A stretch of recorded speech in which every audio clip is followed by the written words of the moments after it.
यादवों से बड़ी कोई जाति नहीं है परीक्षित महाराज। यादवों की कथा सुनने से जीव के जन्म जन्मांतर के पाप दूर हो जाते हैं। यादवों की कथा समझो, जिनकी कथा सुनने से पाप दूर हो जाए परीक्षित महाराज, उन जैसी जाति है किनकी। और दूसरी बात, यादवों में भगवान कन्हैया भंगी चमार धोबी धानुक का नहीं बने, यादवई काय को बने है?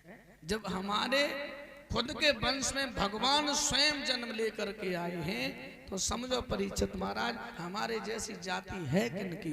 लेकिन यादव जाति क्यों पिछड़ रही है परीक्षित जी? केवल आपस की जलन और आपस की फूट से। यादवों जैसी जाति किसी की है ही नहीं। यादव या तो कटिए या लड़िए या सारो मारिए, डराते ही नहीं कहते।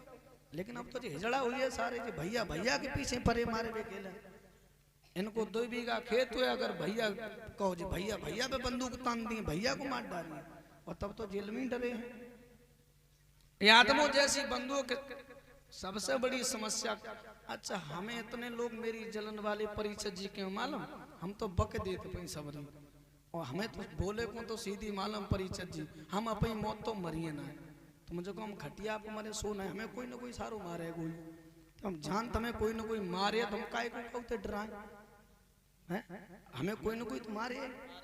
जब हमें मालूम हम काऊ कहाँ तक मरिए तो हम डराए काय के लिए। मैं सच कहूंगा, एक गीत गाया करते थे हमारे स्वामी जी, हमारे बाबा जी ने गीत गाया था, परम आदरणीय ब्रजेश कुमार शास्त्री जी ने। आवाज कम कर रहे कि हमने नहीं पैसा दे रहे हो?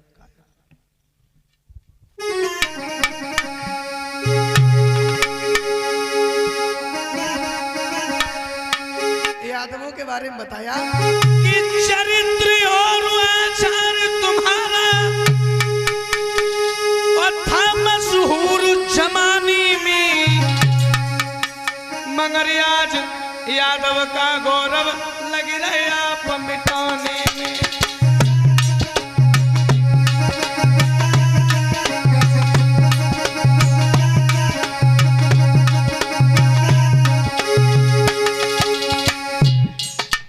मगर आज यादव का गौरव लग रहे आप मिटाने में।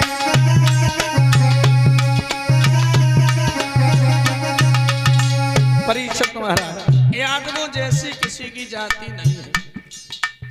विद्वान ये कहते हैं महाराज, या तो यादव लड़ेंगे और या मरेंगे, और कोई काम ही नहीं है। लेकिन लड़ना भाइयों से थोड़ी है, लड़ना भाइयों से नहीं है, दुश्मनों से लड़ना है। तुम्हें अपने भाई से थोड़ी लड़ना है, ना अपने माता पिता से लड़ना है। तुम्हारा काम लड़ना है और मरना है, लेकिन भाइयों से थोड़ी लड़ना है। आपको अन्याय के खिलाफ लड़ना है, अपने भाइयों से नहीं लड़ना है। अन्याय के खिलाफ लड़ना है, आपको अधर्मियों से लड़ना है। ये महाभारत की जो लड़ाई हुई थी महाराज, महाभारत की जो लड़ाई हुई थी, कन्हैया क्या धर्म के पीछे लड़े? नहीं, अधर्मियों से लड़े थे वो तो है।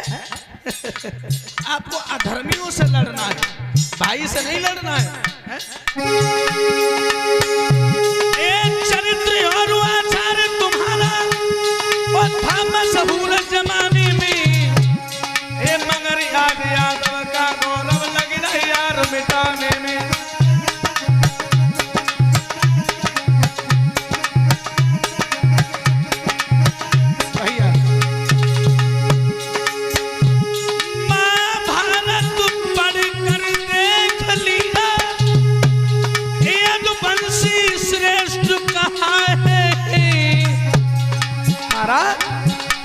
ये यादव वंश तुम्हारा है, जमे मुरली वाले आए हैं।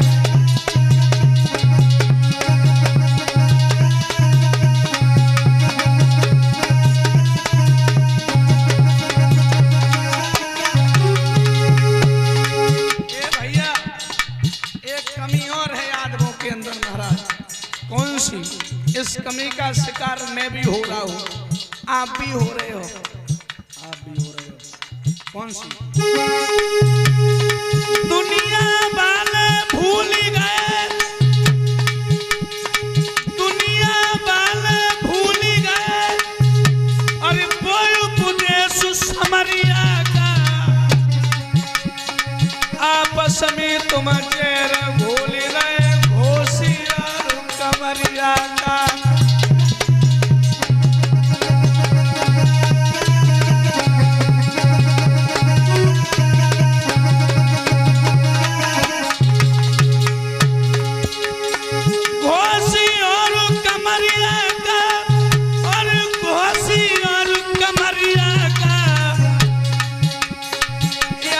में तुम चैन घोल रहे घोषिया कमरिया का।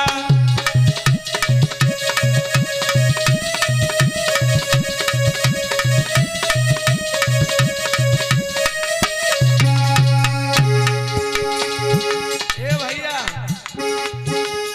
सब जातिन में जाति तुम्हारी परीक्षित महाराज, ये हम नहीं कह रहा हूं, हमारे बुजुर्ग कह गए, बुजुर्गों से पहले हमारे विद्वान कह गए।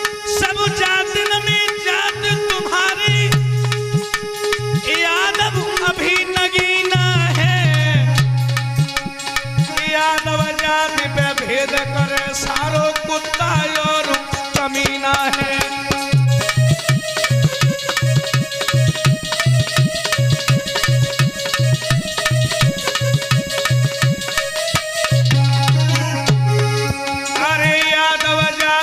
भेद करे सालो कुत्ता और कमीना है।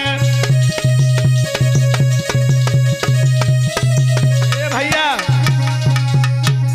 तजोया बस की फूट भैया प्रेम बढ़ा ले तजो।